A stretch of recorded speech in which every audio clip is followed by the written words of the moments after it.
안녕하십니까. 권순장의 브릿지 권순장입니다.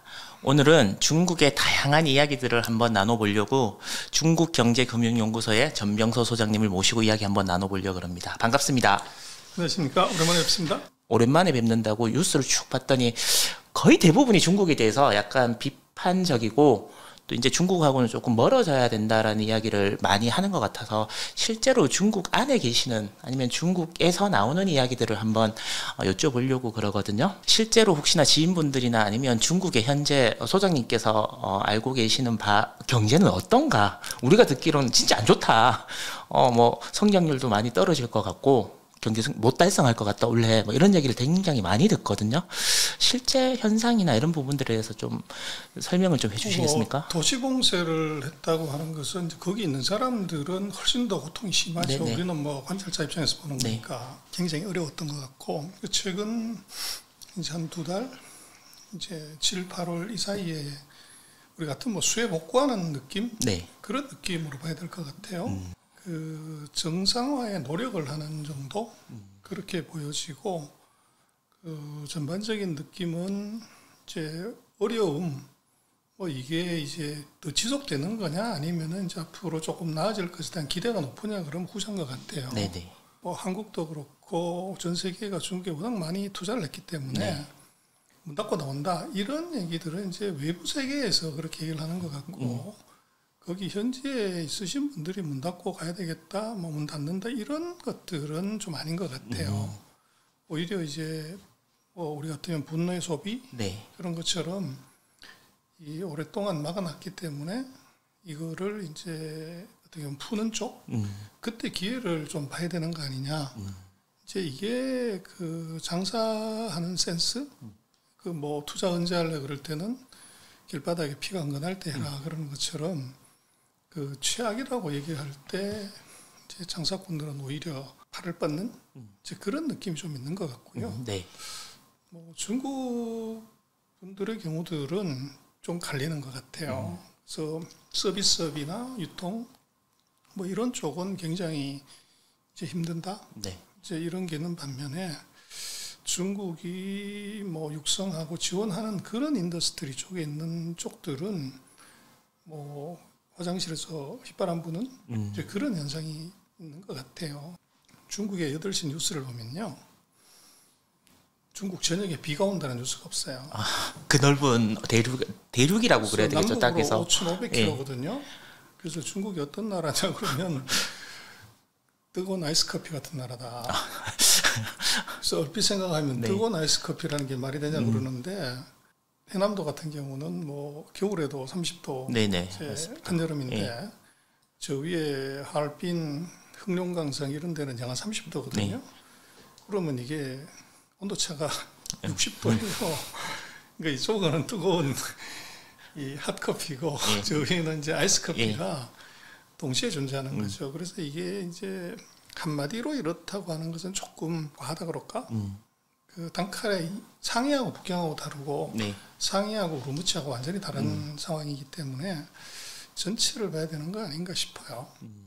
우리나라에서 이제 일반적으로 얘기하는 것들은 소비 지출이 한 5% 정도 증가할 것 같은데 뭐 절반 정도밖에 안 나왔고, 뭐 청년 실업률이 뭐 19%가 넘고, 그리고 뭐 그것보다 또 이제 소비나 이런 부분들도 마이너스가 나는 것 같고, 뭐 이런 이야기를 굉장히 많이 하면서 중국이 계속 저렇게 봉쇄, 뭐 제로 코로나 정책으로 해서 지금 뭐 하이난 들어갔다가 일주일째 못 나오고 있다.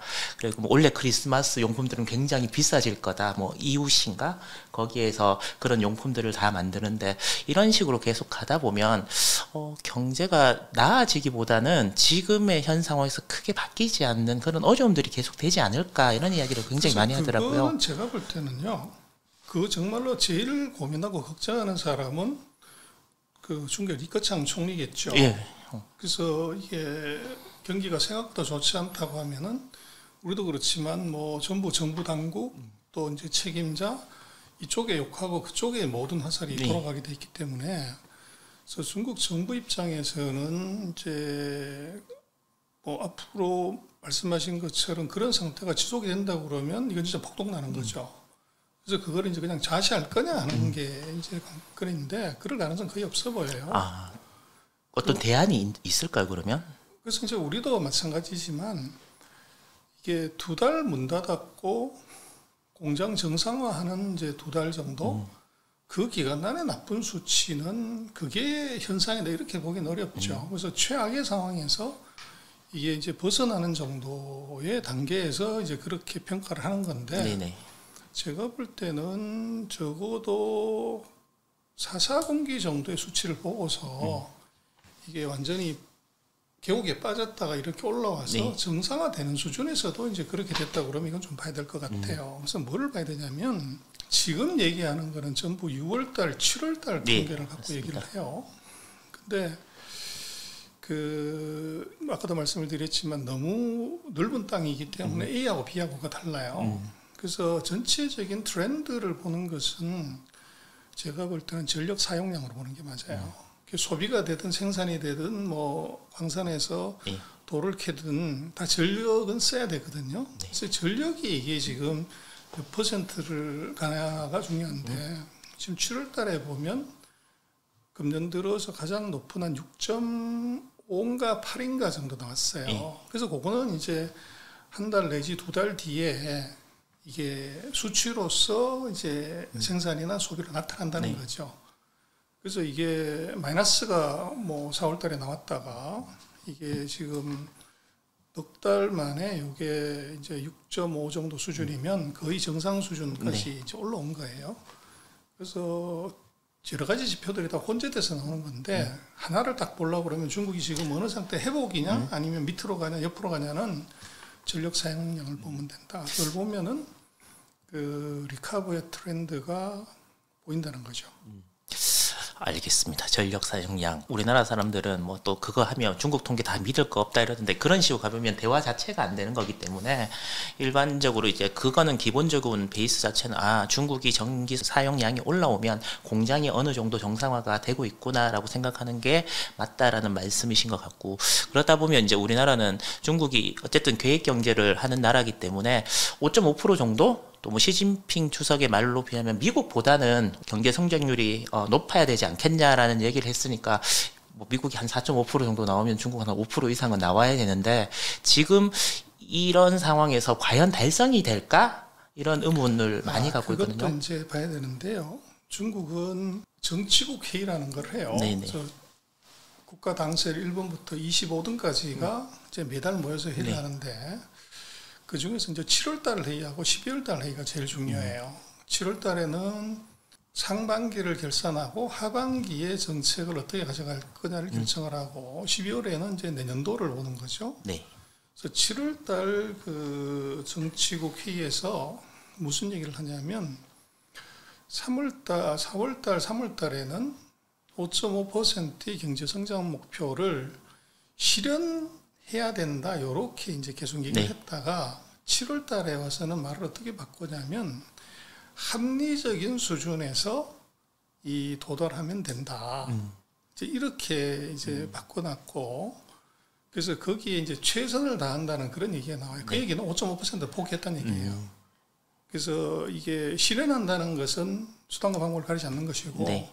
합리적인 수준이라고 하는 것은 제가 볼 때는 하반기에 중국의 잠재 성장률 정도 수준 그래서 한 5%에서 5.5% 정도 수준으로 네. 가는 거다 이렇게 봐야 될 것 같고 2, 4분기가 너무 낮게 나왔기 때문에 네. 0.4%인데 이거를 만약에 5.5를 가져가려고 그러면 하반기에 한 8.5 이상이 나와야 돼요. 근데 8.5는 그것은 뭐 최근 10년 내에 나타난 적이 없는 성장률이기 때문에 물론 2009년에 보면 글로벌 금융이 터졌을 때 GDP가 12%에서 6%까지 떨어지는 거를 4조 위안 이제 돈을 퍼넣어가지고 바로 6%를 더 올린 이제 그런 경력이 있기는 해요. 하는데 그거 그렇게 과도하게 투자하고 나서 거의 한 4, 5년 동안 공급 과잉에 시달린 거죠. 그래서 학습 효과가 있어서 이번에는 그 합리적인 수준이다 이렇게 얘기하는 것은 제가 볼 때는 한 5% 내외 하반기에 그럼 연간으로 들어가면 대략 한 3.5에서 4, 그 정도 그렇게 이제 잡고 있다고 봐야 되는 거죠. 미국보다도 높게 하려고 할까요? 경제 성장률을? 근데 그거는 뭐 큰 의미가 없는 게요. 그런가요? 그래서 그 중국이 지금 바라보는 건 제가 볼 때는 금년 연간 수치에 대해서는 이미 답을 준 것 같아요. 네. 그래서 오히려 이제 내년도에 이 숫자를 얼마를 맞출 거냐 이게 지금 관심사고, 그래서 그게 이제 중요한 이유는 미국이나 서방 세계는 이제 예측치로 보면 내년이 더 나쁜 걸로 네. 나타나는데 중국은 이제 금년이 최악이고 내년이 이제 리커버하는 단계다. 이렇게 되면은 내년 성장률을 잠재 성장률 수준 한 5.5 정도 네. 이 정도로 맞히냐 못 맞히냐 요게 이제 이 사람들의 관심사고 그걸 이제 달성하기 위해서는 뭐 경제라는 게 심리잖아요. 네. 네. 그래서 너무 심리가 나빠지면 이것은 오래 가는 거기 때문에 이걸 어떻게 이제 리커버를 하냐. 예. 그게 관심사고 아까 말씀하신 것처럼 성장률을 어떻게 올리냐 하는 건데 뭐 집이 밥보다가 앞설 수는 없어요. 그래서 지금 소비가 밑으로 떨어지는 거 이제 그다음에 부동산이 이게 이제 마이너스가 나온 것 이게 지금 성장률의 최대의 이슈인데 지금 그 소비가 우리도 마찬가지지만 지금 뭐 집 사는 사람이 없잖아요. 예. 그 그렇습니다. 소비가 안 좋기 때문에 뭐 이론상으로 사실은 생각하면 지금 이 집값 막 떨어지고 할 때 사야 되는 건데 아무도 손을 안 대죠. 더 떨어질 것 같으니까. 바로 예. 그거예요. 그래서 중국이 오늘 또 보면은 이제 LPR 우대금리를 낮춰요. 그래서 왜 낮추냐 하는 건데 이 우대금리는 이제 부동산 사라는 얘기입니다. 시그널이. 네. 그래서 부동산 경기의 이제 하락을 자시하지 않는다. 이런 시그널을 하나 보여줄 수 있고. 네. 그리고 지금은 이제 뭐 우리 같은 경우 수해 나서 물 퍼내고 있는데 소비 얘기해봤자 그건 씨알도 안 먹히는 얘기처럼 중국도 2달 동안 완전히 문 닫아놓고서 이제 이런 상태에서 소비해라 이게 그렇게 이 의미가 없어요. 예. 그럴 때 이제 어떻게 하냐는 것은 정부의 역할이죠. 그래서 그런 이제 소비 시장에 실패가 있으면은 정부가 돈을 확 뿌리는 건데 그래서 중국 정부가 아마 하반기에 최대의 그 GDP 수차 올리기는 재정 지출입니다.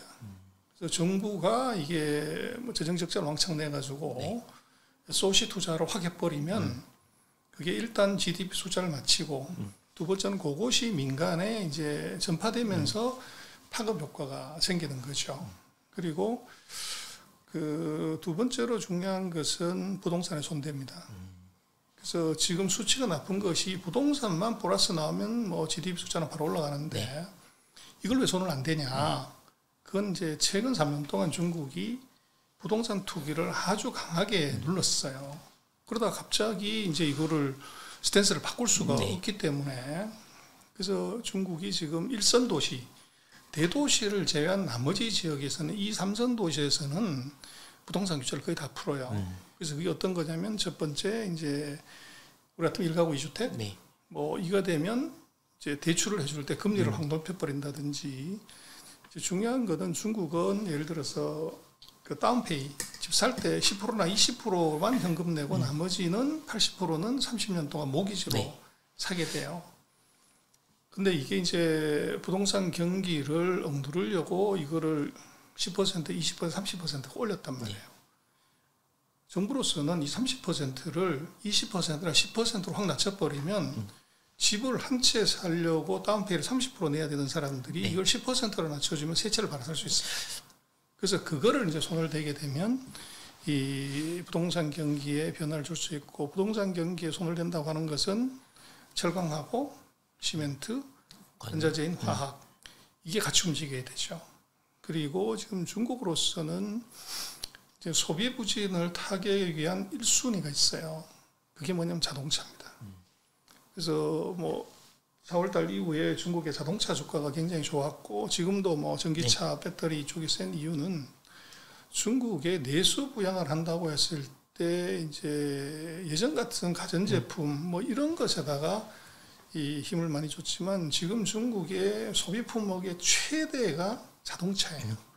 그러다 보니까 자동차를 살 때 예를 들면 구매세를 낮춰준다든지 또 전기차는 원래 보조금 폐지하려고 했는데 그걸 또 연장한다든지 뭐 이런 것, 그 다음에 이제 중국 같은 북경이나 상해나 심천 같은 데는 그 러시아웃 때 북경이나 상해 번호판이 아니면 예를 들면 이제 시내 안으로 지도를 못하게 돼 있어요. 그러다 보니까 자동차 번호판을 이거를 경매를 붙이거나 굉장히 또는 비싸죠. 이제 한 달에 발매하는 그 자동차 번호판을 제한해요. 제한. 예. 근데 전기차는 그걸 빼줄게. 이제 그렇게 되면 전기차가 이 번호판을 쉽게 살 수 있기 때문에 이걸 이제 사게 되는 거죠. 그리고 예전 같았으면 전기차가 그 배터리 용량이 크지 않기 때문에 배터리가 중간에 가다 없어지면 중간에 차서면 어떻게 하냐. 주로 사용하는 차보다는 세컨더리 카 정도 네. 이렇게 했다가 지금 자동차의 성능이 좋아지다 보니까 이걸 메인으로 사는 거죠. 그래서 그런 것들, 그래서 지금 아까 말씀하신 이제 소비를 어떻게 부양시키려는 것은 첫 번째가 정부 지출, 두 번째가 부동산 경기에 이 그다 억제했던 것들을 푸는 것, 세 번째가 소비의 최대 품목인 자동차부터 이게 부양책을 써서 윗물이 아랫물로 내려가게끔 그렇게 만들고 있는 것 같아요. 자동차라면 일반 내연기관 자동차가 아니고 전기 자동차를 둘 다. 네. 알겠습니다. 그 이제 부동산 얘기가 나와서 이제 자연스럽게 이야기를 하려고 그러는데 지금 우리나라 경제 방송을 운영하시는 기자님도 그렇고 해서 결국은 중국이 부동산이 문제인 걸 알아서 몇 년 전부터 이렇게 억제시켜 왔는데 경기를 살릴 수밖에 없어서 부동산을 건들게 되면 이게 터질 건데 지금 중국의 빈집이 1억 채고 미분양된 주택이 3천만 채 정도 된다. 근데 이 많은 부동산이 또 자가 보급률도 한 98% 정도 된다. 제가 이제 찾아본 바로는 그렇더라고요. 더 이상 이렇게 큰 미분양과 팔리지 않는 빈집들이 있는데 여기에 대해서 이렇게 부양을 한다 그러면 결국은 터질 수밖에 없고 이거는 중국 정부도 결국 못 막지 않을까? 지금 당장 이게 큰 문제가 된다는 게 이렇게 해놓고 나면 나중에 큰 문제가 될 것 같은데 과연 중국은 이걸 막을 수 있을 것인가 이런 이야기를 하시는 분들이 많이 계시거든요. 결국 부동산은 터질 수밖에 없는 문제다. 중국에서. 그리고 이건 지금 당장은 아니지만 시진핑이 연임되고 난 11월 이후에부터는 본격화돼서 문제가 생길 거고 한 2, 3년 내에 큰 문제가 되지 않을까 라는 의견을 갖고 계시는 분들이 많던데 소장님의 의견이 궁금합니다. 그럴 가능성 없습니다. 너무 확고하게 말씀을 하셔갖고 이유를 좀 알 수 있을까요? 이제 그게 중국 쪽을 깊이 들여다보지 않는 쪽에서 그런 얘기를 많이 하게 되는데요. 첫 번째 중국이 1년에 집을 몇 채를 짓냐고 그러면 대략 한 1,500만 채 정도를 지어요. 네. 그리고 지금 뭐 빈집 미분양이 얼마냐고 그러는데 금년도 상반기까지 미분양 집이 한 530만 채 정도 돼요. 530만 채. 그렇죠. 그래서 지금 이제 언론에서 얘기하는 것들은 물 타고 바람을 너무 많이 집어넣었다.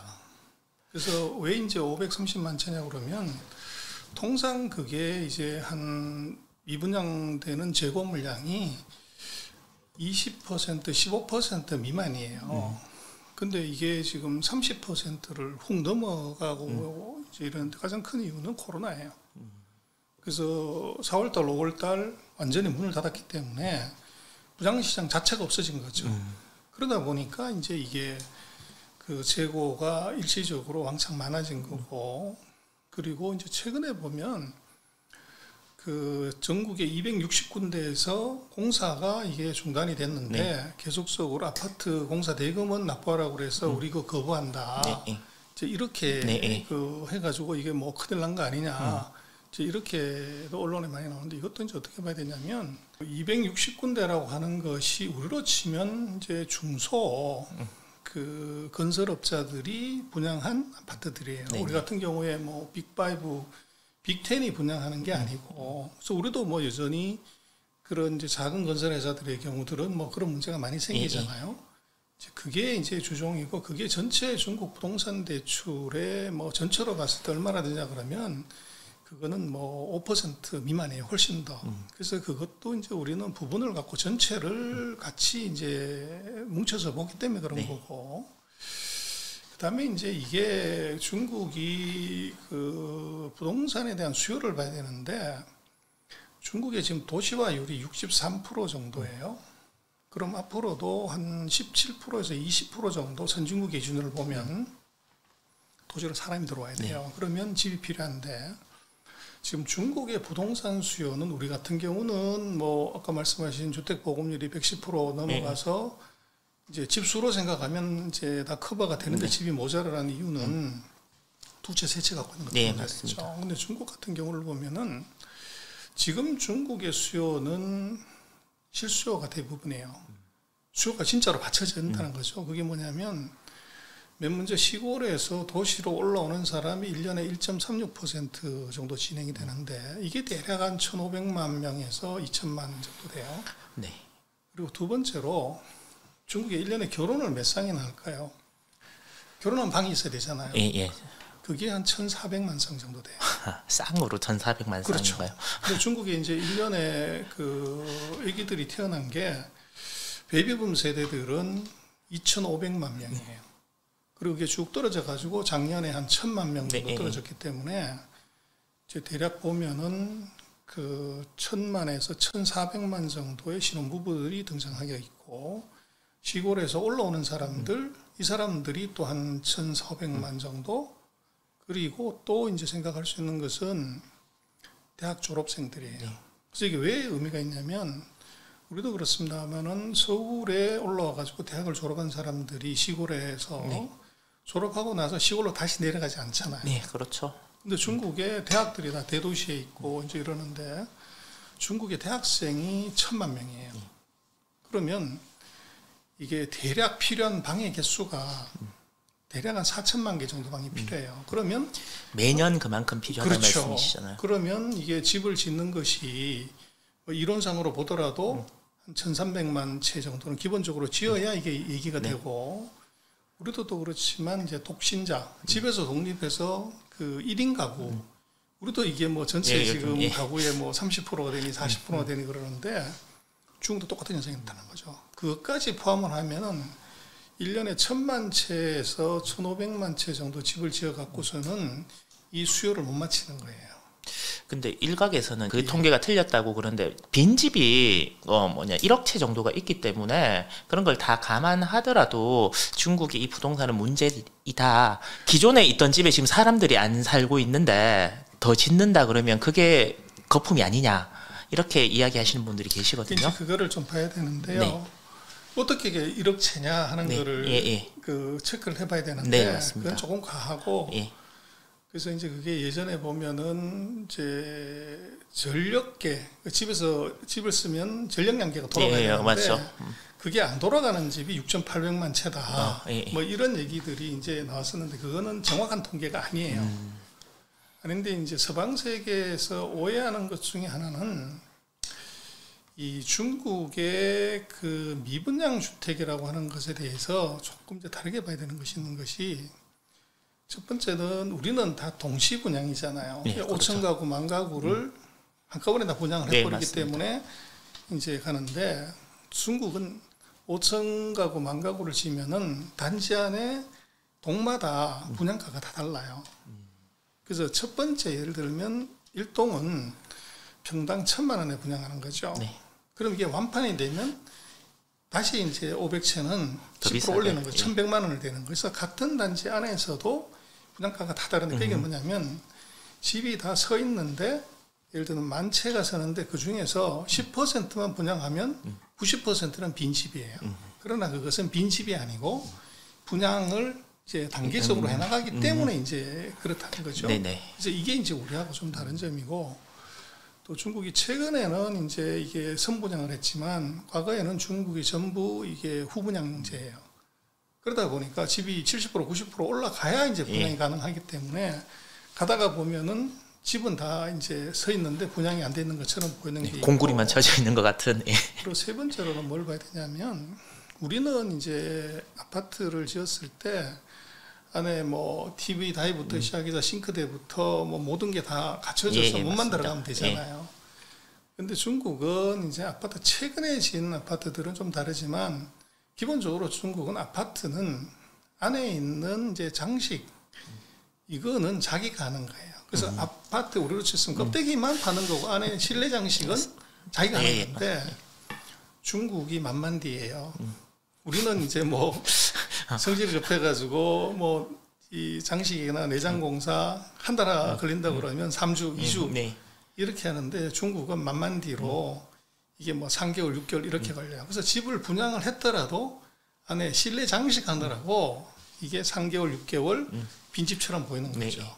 그런 것들이 이제 다 포함을 해가지고 이게 빈집이다 그러는데 그렇게 보기는 어렵고 이제 한국이나 서방의 많은 언론에서 얘기하는 유령 도시, 뭐 60만 채가 뭐 네, 집이 비어 있다 이러는 건데 그건 뭐를 봐야 되냐면 그 대표적인 게 이제 중국에 6개 도시인가 8개 도시인가에 유령의 도시가 있어요. 예. 근데 그 도시가 다 어디 있냐면 대표적인 게 올더스라고 저 황토고원 가운데 있는 내몽고에 거기에 그 60만 채인가 뭐 되는 집이 비어 있어요. 예. 근데 그걸 항상 가서 찍으면서 유령도시라고 얘기하는데 그거는 이제 어떻게 봐야 되냐면 거기가 이제 그 석탄이 많이 나가지고 예. 경기가 갑자기 너무 좋아진 거예요. 그래서 시가 돈을 너무 많이 벌어가지고 그 돈을 쓰려고 하다가 보니까 아예 신도시를 하나 짓자. 그래서 주민들을 그쪽으로 다 이주시키자. 예. 그래서 왕창 지었는데 이제 석탄 가격이 폭락을 해버린 거죠. 그래서 이제 그게 텅 비어 있는 그런 건데 문제는 거기가 중국의 1선 도시, 2선 도시, 3선 도시 여기에 해당되는 데가 아니라는 거예요. 그래서 그런 지역이 이제 미분양 난 거를 근데 뭐 생각해 보시면 우리도 그렇지만 서울 뭐 집값 떨어진다 만다고 그러는데 서울시는 미분양이 있나요? 그렇듯이 중국도 1선 도시, 2선 도시, 대도시는 집이 없어서 난리고 여전히 이제 어떻게 보면 수요 초과 현상은 그대로 있는 반면에 지방에 있는 미분양 이제 그거를 너무 과장해서 얘기를 하는 거고요. 그다음에 이제 조금 더 근본적인 걸 봐야 되는 건 뭘 봐야 되냐면 중국의 부동산 경기의 과열도 그렇고 이게 냉각도 그렇고 이건 정부 마음대로 조절할 수 있어요. 그래서 그걸 이제 우리 이해를 못 하는데 네. 중국에서 부동산 가격이 떨어지면 누가 제일 손내냐 그러면 지방 정부들. 정부가 제일 손내요. 네. 그래서 지방 정부들이 재정에 다 취약한데 아까 말씀하셨지만 지방 정부가 그 부채를 어떻게 갚냐. 근데 중국은 이게 사회주의 국가이기 때문에 토지는 국가 소유예요. 네. 근데 그게 명의상으로 누가 걸로 돼 있냐면 중앙정부가 아니라 지방정부가 네. 돼 있어요. 예를 들어 산둥성이다. 산둥성의 토지는 산둥성 정부가 이것을 분양해가지고 소위 말하는 토지 사용권을 팔아가지고 그걸 성의 수입으로 쓰는 거죠. 그래서 중국의 지방성 정부의 재정에 작게는 30%, 많게는 200%가 토지 사용권 매각 수입이에요. 그런데 부동산 가격이 떨어지면 예를 들어서 당초에 이 10,000평방미터를 팔려고 했는데 가격이 50% 떨어지면 2만 평방을 팔아야 되잖아요. 근데 반대로 이게 가격이 2배로 뛰면 절반만 팔면 팔아야 되는 거죠. 지방정부 입장에서는 부동산 가격이 떨어지는 것보다는 올라가는 것이 이게 이제 세수에 무지 도움이 되고 두 번째로는 우리도 그렇습니다만은 집을 짓고 그다음에 거기다가 사람이 살게 되면 세금을 받게 되잖아요. 근데 이게 그 부동산이 너무 비싸가지고 집이 안 지어지거나 이게 사람이 살지 않으면 지방정부 입장에서 손해보죠. 그래서 중국은 이게 내심으로는 중앙정부는 부동산 가격 안정화를 얘기하지만 지방정부는 오히려 부동산 경기가 일정한 부분만큼 약간 과열되는 것이 유리해요. 그래서 이게 이제 그 중국 정부의 속내라고 봐야 되고 과열이 됐을 때 이걸 낮추는 방법도 아주 심플해요. 그래서 예를 들면 땅은 다 받고 우리로 쳤으면 전세를 사는 거죠. 근데 우리도 전세를 살고 있는데 주인이 전세 빼라. 그럼 뭐 방법이 없잖아요. 빼야 되는 거지. 그렇듯이 중국도 예를 들면 여기 돈이 여기 이 지역이 부동산이 너무 과열됐단 말이에요. 그럼 중국 정부가 어떻게 하냐? 여기 싹 밀어버리고 여기 공원 만든다. 그리고 여기는 전부 예를 들어서 김포나 파주나 용인으로 대토를 해줄게. 뭐 그러면 끝나는 거죠. 그래서 중국은 전 세계에서 부동산 투기를 이게 토지 소유권이 정부에 있기 때문에 언제든지 이런 것들을 통해서 바로 잡아버릴 수가 있다는 거예요. 그러니까 지방 정부의 부채가 뭐 28조 위안에서 33조 위안, 우리나라 돈으로 6,400조 정도 되더라고요. 이렇게 늘어나서 너무 많이 늘어난다. 결국은 이 부채를 막지를 못할 것이다. 그래서 지방 정부부터 어떤 문제가 생겨서 그게 결국 어떤 파장이 생기지 않느냐, 뭐 이렇게 또 이야기를 하시더라고요. 사람 많죠. 그걸 벌써 뭐 5년째, 10년째 얘기하고 있는데 아직도 멀쩡하게. 그러니까 이제는 결국 터질 수밖에 없다 이런 말씀하시더라고요. 그것도 이제 중국의 정부 구조하고 이거를 이제 잘 이해를 못하는 데서 오는 오류인데요. 우리나라는 지방자치제를 하잖아요. 지방자치제를 하면 그 지방자치제에서 벌어들인 소득 갖고 수입을 갖고서 모든 걸 운영을 해야 되는 것이고 안 되면 부도가 나는 거죠. 그래서 예전에 우리도 성남시도 부도 났었고 인천도 부도 났었잖아요. 근데 문제는 지금 성남시나 인천시가 부도 났는데 그러면 공무원 다 자르고 이게 뱅크럽시 했냐? 그렇지 않아요. 멀쩡하게 다 했단 말이에요. 그래서 미국도 마찬가지로 뭐 일리노이나 뭐 몇 군데가 이게 예산이 빵꾸 끊어가지고 부도가 났단 말이에요. 그래서 그거는 이 지방자치제를 하는 나라에서조차도 이것이 지방정부가 문제가 생기면 중앙정부가 서브시디를 줘가지고 다 해결하잖아요. 근데 중국은 중앙집권제예요. 지방자치제가 아니라고요, 그게. 그래서 지방이 문제가 돼서 A라는 지방에 문제가 되면 그 부채는 결국 중앙정부의 부채예요. 그래서 이걸 갚냐 못 갚냐는 중앙정부가 이게 부도나냐 안 나냐는 문제고, 그래서 이제 그게 그 전 세계의 정부 부채 기준으로 보면 중국이 주요 국가들 중에서 이게 상당히 낮은 축에 속해요. 그러다 보니까 지방 부채는 그건 결국은 중앙 집권제이기 때문에 중앙 부채라고 봐야 되고, 재정이 중국 정부가 탑 20 국가 중에서 재정이 가장 튼튼해요. 부채 비율도 낮고. 그러다 보니까 그건 전혀 걱정 안 해도 된다. 그래서 그게 이제 좀 다른 점이고, 그리고 마찬가지로 지방정부 부채 문제는 그것은 지방정부가 땅을 팔아가지고 갚아버리면 돼요. 그래서 이제 그거를 우리는 이해를 못하는 거죠. 그리고 이제 우리로서는 조금 이제 오해하는 것 중에 하나는 뭐 한국에서 많은 얘기가 나왔지만은 국유기업들, 특히 지방 국유기업들이 부도가 많이 났다. 그래서 예를 들면 이제 BMW 만드는 동북 삼성에 있는 회사가 부도가 났다. 그래서 국유업 부도 나는 거 봐라. 그리고 이제 중국에서 반도체를 가장 많이 생산하고 R&D를 하는 칭화유니그룹이라고 칭화대학의 그 자회사죠. 그게 이제 칭화그룹이 부도 났기 때문에 그래서 월급 못 준다, 뭐 이게 큰일 났다, 이런 얘기들이 한국의 많은 언론 또 유튜브 같은 데서 보면 무지 나왔었잖아요. 근데 그러면 이게 국유기업이 부도나냐? 이제 이렇게 봐야 되는데, 칭화유니그룹이 부도났는데도 칭화즈광이나 칭화국번 같은 회사들은 여전히 거래가 잘 되고 멀쩡하게 있어요. 그래서 그거 어떻게 된 거냐 이거죠. 그리고 이제 예전에 보면 한국에서도 뭐 어떤 증권사가 중국의 국채를 국가 기업의 채권을 갖고 와서 팔았는데 그게 부도났다. 그래서 중국에 국유기업 부도나는 거 봐라. 그렇게 얘기를 하잖아요. 그래서 이것도 이제 우리가 중국을 잘 몰라서 그러는 건데, 우리도 예를 들어서 뭐 철도공사, 도로공사, 항만공사들 이런 국유기업들 또 한전 다 적자잖아요. 엄청난 적자죠, 한전은 지금. 네, 근데 그게 부도 나냐고요. 근데 그럼 중국에서는 왜 부도가 나냐? 그런데 그거는 중국은 국유기업을 이것을 개혁하거나 또는 이제 그 국유기업의 그 경고를 하는 의미로서 이거를 부도를 내는 거죠. 그렇게 부도를 내게 되면 칭화유니 같은 경우도 보면 이게 국가 문교부가 대주주고 그게 이제 칭화대학을 통해 가지고 온 국가기업인데 이걸 부도를 냈어요. 근데 결과적으로 어떻게 됐냐면 부도를 내고 난 다음번에 정부가 다른 펀드를 유치를 해가지고 돈을 집어넣고 기존에 있던 사장을 이제 잘라내고 새로운 사장을 영입을 하는 거죠.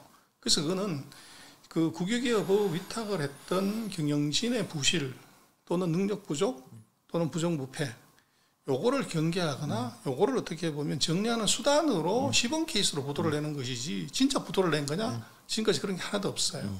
그래서 지금 중국의 그 시스템을 우리가 정확하게 이해를 못하면 한국하고 같다. 이렇게 보면은 이제 부동산은 끝났어야 되고 국유업 부도나기 때문에 나라도 큰일 났다고 그러는데, 근데 문제는 그 얘기가 나온 게 뭐 1, 2년이 아니란 말이에요. 그러면 근본적으로 이게 왜 이렇지라고 하는 의문을 한번 가져야 되는데 그거를 조금 이해를 못하는 거죠. 소장님께서는 앞으로도 중국이 뭐 부동산의 위기로 인해 갖고 국가 시스템이 어떤 문제가 생기거나 그럴 가능성은 없습니다. 그렇게 아까 말씀드렸지만 그것은 정부가 투기 과열도 잡을 수가 있고 경기를 부양할 수도 있어요. 풀어버리면 바로 풀을 수가 있다고. 예를 들어서 아까 말씀드렸지만 그 다운페이 30%를 10% 낮춰버리면 바로 집을 3채를 살 수 있잖아요. 5%는 낮추면 6채를 살 수가 있어요. 그러니까 미분양 마찬가지로 그런 식으로 끌고 갈 수가 있고, 지금 미국 같은 경우에 서프라임 모기지 때문에 금융가가 다 난리가 났고 전 세계까지 이게 영향을 줬잖아요. 근데 중국은 부동산 파생 상품이 없어요. 서프라임 모기지 같은 게 없단 말이에요. 그리고 그거를 이제 증권시장에서 유동화를 시킨다거나 이런 것도 없어요. 없고, 그러다 보니까 이게 우러졌을 때 알로 대출해주고 그걸 집을 담보 잡아가지고 가는 것이지. 그리고 이제 아까 말씀을 드렸지만 이 도시화율이 60% 돼인 나라에서는 부동산 가격은 계속 올라가게 돼 있어요. 빠질 수가 구조적으로 없다고요. 그렇기 때문에 킵고잉하는 거기 때문에 지금 이제 우리가 보고 있는 서방 세계에서 나타나는 그런 부동산의 대폭락 이런 것은 구조적으로 있을 수가 없다. 알겠습니다. 부동산에 대해서 이제 확실히 다른 시각으로 해서 저도 어느 정도 이제 납득이 되는 부분도 있고 아직까지도 뭐 잘 모르는 뭐 한 번 이렇게 듣는다고 해서 다 알 수는 없지만 조금 한 번 더 중국 안에 있는 그런 시선으로 바라봐야 되겠다는 생각을 다시 한번 했는데요. 이제 우리나라 이제 사람들이 주식을 했다가 원래 시급하고 미국 갔다가도 시급하고 이렇게 하다가 중국은 5월달, 6월달에 이제 반등해주고 그리고 나서 이제 7월달 되니까 우리나라도 그렇고 미국은 이제 많이 올라오고 그랬는데 또 7월달이 되니까 5월, 6월달에 잘 나가더니 중국이 갑자기 또 이제 힘을 못 쓰는 것 같은. 그래서 왜 이렇게 좀 다르게 가지? 중국 주식 시장은 또 한 가지 중국 본토 시장은 그래도 이렇게 오르는 거는 같은데 좀 올라갔고 조정인데 홍콩 시장은 우리나라 사람들이 그래도 이제 중국에 투자한다 그러면 홍콩으로 많이 투자를 하는데 거의 오르지를 않았거든요. 이렇게 차별적으로 움직이는 이유가 뭔지 궁금해서 한번 여쭤보려고 합니다. 첫 번째는요, 4월 달부터 한 2달 반 정도 주가가 세게 올라갔던 가장 큰 이유는 이 코로나 해제로 인한 이제 경기 회복에 대한 기대감이 제일 커요. 근데 왜 이제 이 빠지지 않은 부분은 뭐 미국도 마찬가지지만 경기를 부양할 때 제일 중요한 것이 돈을 푸는 것과 금리를 낮추는 거예요. 근데 첫 번째는 이제 그 코로나 해제 이후에 중국 정부가 여전히 그 도시 봉쇄는 아니었지만 발생하게 되면 그 지역만 봉쇄를 하는 그 조치를 계속 이어갔어요. 그러다 보니까 이게 화끈하게 이것이 모빌리티가 보장이 안 되는 바람에 아까 말씀하신 것처럼 소비가 이게 10%를 못 가고 2%, 3%에 머무른 것, 그게 이제 기대감이 하나 깔아진 게 있고, 두 번째는 금리를 내리고 돈을 확 풀어야 되는데 그게 복병이 바로 CPI예요. 그래서 미국은 뭐 CPI가 8%, 9%를 가는 바람에 금리를 무조건 올려야 되는데 중국은 이게 CPI가 마이너스였기 때문에 금리를 얼마든지 내릴 수가 있었어요. 근데 최근 2달 동안 이제 기름값이 폭등하고 원자재가격이 폭등을 하면서 중국의 CPI가 이게 이제 2%에서 3%대 언저리까지 이게 휙 올라간 거예요. 그러다 보니까 CPI가 그렇게 올라가게 되면은 금리를 인하하기가 이제 조금 부담스러운 점이 있었던 거죠. 그래서 금리 인하에 대한 이제 기대감이 요게 지금 사라진 겁니다. 그런데 최근에 이제 아까 말씀드린 것처럼 부동산 경기를 살리려고 우대 금리를 지금 낮춰준 거예요. 그게 이제 중요한 시그널이죠.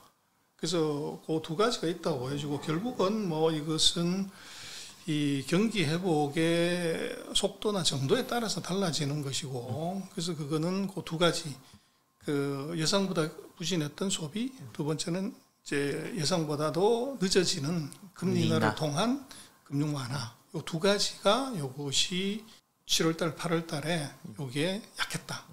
그게 그리고 지금 4, 4분기는 어떻게 할 건지를 두고 봐야 되는데 제가 볼 때는 4, 4분기는 뭐 중국 같은 게 정치적인 이슈도 크고 하기 때문에 아마 이게 굉장히 탄력적으로 위로 올라가는 가능성이 커요.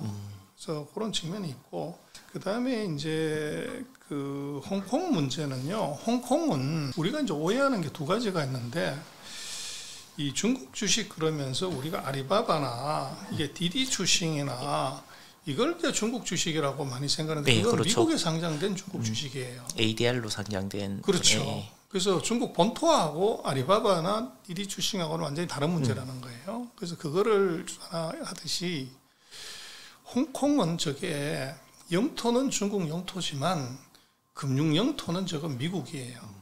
그래서 저것은 이 홍콩의 금융시장은 민은행 총재가 뭐라고 그런다고 해서 이 중국이 금리를 오르고 내리고 지준율을 높이고 낮추는 것하고 아무 상관이 없어요. 그래서 홍콩 시장은 완전 개방된 시장이자 이것은 달러 페그가 되어 있어요. 맞습니다. 그래서 달러 페그가 되기 때문에 이것은 미국 시장이라고 봐야 돼요. 그래서 미국이 금리를 높이냐 낮추냐 이거에 영향을 받는 거죠. 그래서 이 홍콩 시장 같은 경우는 미국이 금리를 올리게 되면 제로 금리에 빌려왔던 돈들을 갖고서 레버리지를 걸어서 투자하던 돈들이 이게 공국으로 돌아가는 거죠. 그랬을 때 가장 먼저 돈을 쉽게 뺄 수 있는 데가 홍콩입니다. 그래서 이제 홍콩이 그 미국의 금융시장의 변동하고 같이 가기 때문에 이것이 빠지는 게 하나 있고, 그 이제 플러스 알파로 이제 최근에 놓고 보면 이제 미국이 홍콩 시장에 대한 제재, 그래서 뭐 예를 들어서 미국의 연극임이라든지 뭐 이런 데들은 홍콩의 주식을 못 산다. 또 예를 들면 이제 중국 개인들일지라도 예를 들면 미국이 제재하고 있는 그 리스트에 올라간 회사들은 주식을 사지 못한다. 이런 이제 압박들이 같이 있었던 거죠. 그래서 그런 이유가 있었기 때문에 지금 홍콩 시장의 움직임은 중국 본토 시장하고는 같이 보면 안 된다. 그럼 미국하고 같이 보는 게 맞다.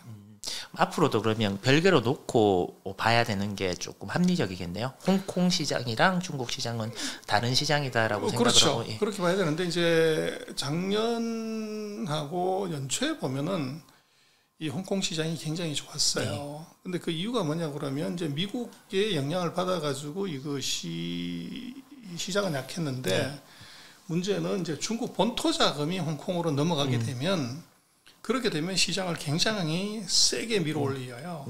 정부 입장에서는 홍콩 시장의 주가가 올라가는 것이 바람직한 거냐 아니면 중국 본토가 올라가는 게 바람직하냐에 대한 산수를 하게 된 거죠. 홍콩이 올라가는 게 바람직하냐 중국이 올라가는 게 바람직하냐 요거를 봐야 되는데 이제 중국의 입장에서는 홍콩으로 과도하게 자금이 넘어가는 것이 소위 말하는 이제 그 크라우딩 아웃 이펙트가 있다고 본 거예요. 그래서 펀드나 기관들이 홍콩에 투자를 하거나 펀드 레이징 하는 거를 창구 지도로 제한을 시켰었어요. 자금이 이탈할까 이런 걱정들 때문에 그런 걸까요? 뭐 자금 이탈보다가는 이제 시장의 수급에 영향을 줄 거를 상정을 해서 그래서 이제 그게 문제가 되는데 그래서 그 변수는 이제 기본적으로는 홍콩 시장은 미국 시장 같이 봐야 되고 그 다른 이변의 하나는 이게 중국의 본토 자금이 홍콩으로 투자를 하는 남양 자금이라는 거죠.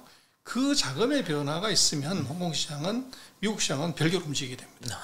그럴 때는 이제 중국 본토에서 넘어간 대형 기업들 이제 이게 중국 본토하고 홍콩하고 똑같이 상장이 돼 있는데 두 회사 간에 가격 괴리가 있어요. 그런 회사들의 경우들은 이게 이제 크게 움직일 수가 있어요. 그런 이제 변수는 홍콩은 또 미국 이외의 변수로서는 남양 자금의 움직임 요걸 같이 봐야 됩니다.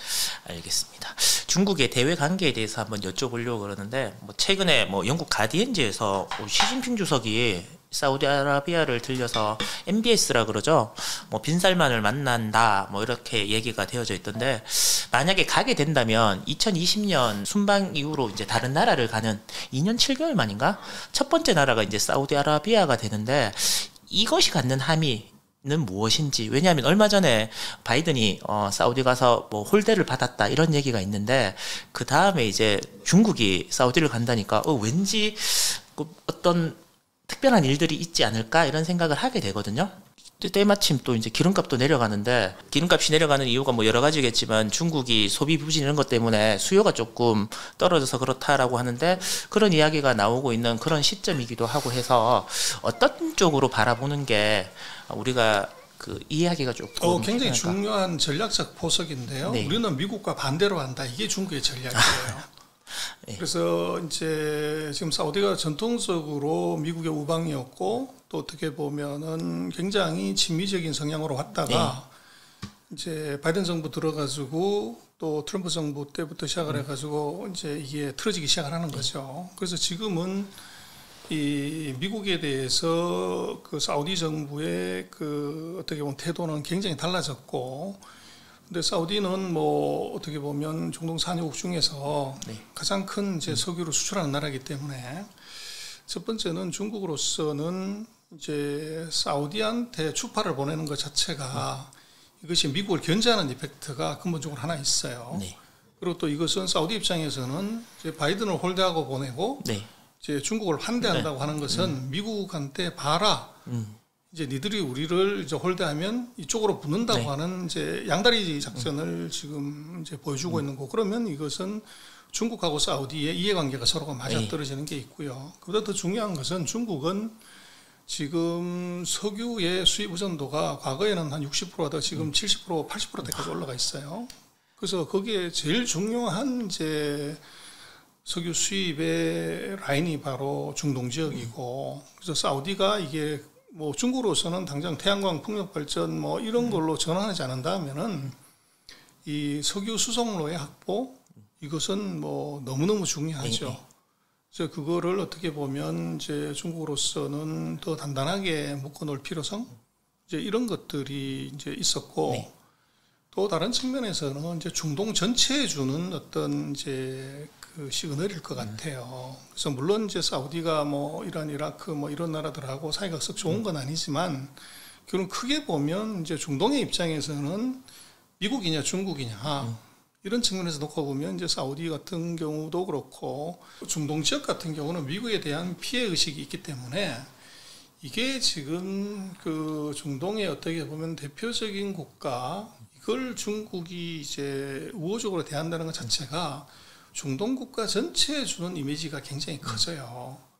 그렇게 되면 지금 이제 어떻게 보면 과거는 중동이 그 미국의 힘을 빌려서 석유를 팔고 네. 달러를 어떻게 보면 회수하는 고마운 나라에서 지금은 이제 미국이 그 셰일 가스하고 셰일 석유를 생산하게 되면서 이게 중동과는 이제는 경쟁 상대가 되어버린 이제 이런 상황까지 온 거죠. 그다음 뭐 요 틈새를 중국이 정확하게 타겟팅을 한 겁니다. 그래서 이번 퇴방문 1순위를 사우디로 한 것은 굉장히 전략적인, 외교적인, 경제적인, 정치적인 이런 실리를 어떻게 보면 극대화하려고 하는 전략이 이게 보였고, 이제 거기에 또 다르게 보면은 이제 미국은 중동에서 계속 발을 뺐단 말이에요. 오바마 때부터 피벗 투 에이시아를 해서 그 이유가 뭐였냐면 아시아에 집중하기, 정확히는 중국에 집중하기 위해서 중동에서 발을 뺀다고 했는데 그게 이제 아프간 사태 마찬가지고, 지금 이게 발을 뺀 것이 이게 과연 잘한 거냐를 놓고 보면 약간 회의가 있어요. 그래서 아까도 말씀을 드렸지만 중국은 미국과 반대로 미국은 발을 빼면 우리는 발을 넣는다. 그래서 이것은 굉장히 전략적인 포석을 한 거라고 보여져요. 혹시 그 뭐냐 뭐 시점이 미묘한데 뭐 그 이란이 그 유럽의 안을 중재안을 받아들이면 뭐 한 120만 배럴 정도 더 수출할 수 있다라는 이야기가 나오는 이 시점에 이제 또 중국은 사우디로 간다라고 하니까 이란하고 사우디하고는 또 종교적으로도 뭐 수니파, 시아파 이렇게 많이 이제 갈리는데 궁금한 건 뭐 타이밍은 이제 그렇게 중국이 확실히 미국과 반대로 간다는 건 납득인데 혹시 가게 되면 오일은 기름은 무조건 달러로 결제한다라고 되어져 있는 게 혹시나 조금이라도 위안화를 뭐 받아주면 안 되겠느냐 이런 이야기도 오고 갈 수 있을까요? 그거를 한다고 그러면 대박이죠. 그게 이제 지금 이란이나 이라크 같은 경우는 석유 대금을 이제 위안화로 결제를 해요. 그래서 그거는 중국으로서는 이제 위안화 국제화에 중요한 조석이 된다고 그럴까? 그리고 이제 그런 나라들의 경우들은 중국이 지금 뭐 세계에서 가장 많은 이제 석유를 쓰는 나라이기 때문에 서로가 이제 윈윈하는 이제 이런 것들이 있고, 거기에 지금 만약에 사우디가 이게 위안화 결제를 한다고 하면은 이것은 중동 국가 전체에 주는 샥이 굉장히 크죠. 그거 뭐 그게 됐다고 그러면 이제 그게 진짜 중국이 사우디를 먼저 일본으로 방문하는 진짜 목적일 수도 있습니다. 알겠습니다. 그 흥미진진하다는 표현을 보다 너무 이렇게 빨리 큰 일들이 일어날 것 같은 그런 조짐이 보이는데 이거는 뭐 제가 예전에 중국의 제 지인하고도 얘기했을 때도 하던데 중국에서는 대만 이야기 절대로 하면 안 된다. 물론 축구 이야기, 그다음에 이제 주석 이야기 뭐 이렇게 세 가지를 얘기하던데 하나의 중국이라는 게 우리나라 사람들은 그렇거든요. 뭐 저도 학교 다닐 때는 우리나라는 꼭 통일을 해야 된다 그런데 요즘은 시대가 많이 지나서 이제 제 애가 중학생인데 물어보면 꼭 해야 돼? 통일? 이렇게 이제 받아들이거든요. 중국에 있어갖고 하나의 중국은 지금도 그렇게 절대로 포기 못하는 그런 가치인지 왜 그런지가 좀 궁금해서 소장님께 한번 여쭤봅니다. 중국은 이제 체면에 목숨도 걸고 명분에 모든 걸 다 거는 아주 특이한 나라거든요. 그래서 중국이 이제 지금 있는 사회주의 중공 공산당이 만든 이제 나라고, 근데 문제는 아직도 국민당이 라이벌이 여전히 대만에서 나라를 세우고 있기 때문에 중국은 사실은 엄밀하게 보면 한국하고 똑같은 분단 상황이라고 봐야 되는 거죠. 그래서 중국이 지금 얘기하는 예를 들면 차이나 드림 그 얘기는 이게 차이나 드림을 한다고 하는데 그럼 자기 나라도 아직 통일 못한 나라가 이게 어떻게 보면 뭐 인류를 위한 꿈, 중국 또 중국 전체 이거는 첫 번째 우선순위가 먼저 이 자기 나라의 통일이 차이나 드림을 하기 위한 전제 조건이라고 사실은 봐야 돼요. 그래서 그 때문에 중요한 것이 있고 이제 두 번째로 놓고 보면 이제 전략적으로 놓고 봤을 때 대만이 굉장히 중요한 의미가 있어요. 그건 뭐냐면 그 미국하고 중국이 전쟁이 터졌다고 그랬을 때 가장 미국, 중국이 두려운 것은 항공모함이죠. 그래서 바다로 나가는 것들을 막아버리고 11대가 되는 항공모함이 이제 중국 본토를 공격한다고 했을 때 이게 굉장한 리스크가 존재를 하는데 근데 항공모함도 이것도 항공모함이지만 이것도 이제 미사일 맞으면 항공모함 킬러 미사일이 있어요. 동풍이라고. 이거 맞으면 항공모함도 부서지는 거죠. 근데 미국으로서는 절대로 부서지지 않는 항공모함을 갖고 있단 말이에요. 그게 대만이다. 그게 대만입니다. 대만은 모양도 보면 항공모함처럼 생겼죠. 그래서 이것은 유사시에 미국이 중국 본토를 공격한다고 그랬을 때 13시간 비행기 타고 날아와가지고 공격하는 것보다는 대만에서 바로 놓고 쏘는 것이 이것이 엄청난 이제 전략적인 이제 의미가 있죠. 그러다 보면 중국 입장에서는 이 대만이 국가 안보에 잠재적인 나중에 가상적으로 미국과 붙었다고 그랬을 때 이걸 내주게 된다고 하는 것은 어떻게 보면 이제 간을 이걸 남한테 내주고서 이제 싸워야 되는 이런 문제이기 때문에 이것은 굉장히 전략적인 의미가 같이 존재를 하고요. 그리고 이제 중국 같은 경우들은 그것의 이제 중요성이 어느 정도냐를 보면은 이것은 이제 외교 문제지 않습니까? 네. 그러면 그것을 이제 담당하고 있는 사람이 뭐 외무부 장관이 되든지 뭐 이렇게 되는데 중국에서 대만 문제는 이것은 외교부가 의사결정하는 것이 아니고 시진핑 주석이 직접 관여하는 대만 예를 들면 그 영도 소조 네. 그 이 팀에서 이것을 의사결정하고 관리를 해요. 그럴 정도로 이것은 이제 중국으로 봐서는 이게 뭐 그 국가 대업을 이룬다. 그래서 나라는 세웠지만 통일은 못했다. 그럼 통일을 해야 된다고 하면 이것은 이제 국가를 운영하는 최고 지도자의 그것은 일이 되는 거죠. 그래서 그게 이제 중요합니다. 저희가 생각하기에는 뭐 대만을 제재한다 그래서 막 미사일도 막 쏘고 이제 난리를 치는데 그 한다는 게 뭐냐 하면 식품회사 뭐 라면 팔지 마라, 뭐 파인애플 과자 팔지 마라, 뭐 이렇게 해서 이제 제재를 저거 모양 빠지기 저러지 말고 그냥 반도체 너네 거 수입 안 할게라고 하면 대만도 타격이 크고 일 텐데 그 얘기는 양쪽에서 서로 절대로 안 하더라고. 대만도 우리는 이제 너네들한테 미사일 쏘고 이러면 반도체 수출 안 해. 중국도 뭐요? 너네들 이런 식으로 나오면 우리가 최고의 그 소비 국가인데 반도체 그러면 수입 안 해. 이런 얘기는 절대로 안 하고 격까지만 놓고 싸우는데 그거는 못하는 거죠. 반도체에 관해서는.